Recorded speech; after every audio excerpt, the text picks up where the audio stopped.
What specific? The words national security were introduced to a clause on the limitation of rights. These two words apparently inserted and making it to publication. This was no typo or typing error, as the finance minister once referred to a mistake that would have cost the taxpayer 9.2 billion shillings. The inclusion of these words was deliberate, and even the Attorney General confesses as much. Somebody can very mischievously insert something at a very small place, which again it may appear small but very, very important and critical. National security is a phrase that has gained notoriety in Kenya. It brings back memories of the attacks on pro-reform activists in the 70s, 80s and early 90s. The concept was put to good use, if you can call it that, to grossly violate the rights granted to Kenyans as per the constitution during these years. The Nyayo House torture chambers is a good case in point. But perhaps a more recent reminder of how the concept has been abused is the raid on the Standard Group premises carried out by hooded state agents that included hired mercenaries.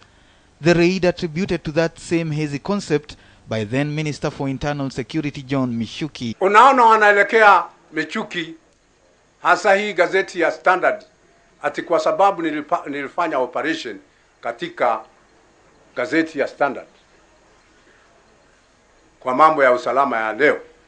Hata kwa sasa nikipata sababu ya kufanya hivyo huko nitafanya. The latest suspect insertion at the government printers raises many issues, but the most obvious questions are likely to boil down the motive or what the insertion was intended to achieve. Another critical issue centers on the issue of just when it was inserted into the draft and at what stage. This leads to the issue of just how this could be accomplished, given the importance of the document and its impact on the country should it pass. The introduction of this phrase fundamentally alters the Bill of Rights. In fact, this phrase wipes out the entire section on the Bill of Rights. One of the most dramatic events after the stolen election of 2007 was a ban on live broadcasts by the government under the guise of national security, despite the fact that its legitimacy was in question. That move, apparently an attempt by the authorities to get the upper hand against those contesting the win. The only way those affected by the ban could deal with it was to plead.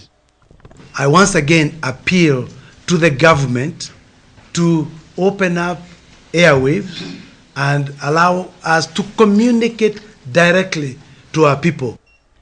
National security is the supposed reason behind torture by national security agencies in Mount Elgon and Mandera. And whoever inserted this particular mistake into the draft clearly has hangovers from the past and are yearning to revive old ways that the proposed constitution is supposed to be addressing. How ironic. Moraya Karaoke, KTN Prime.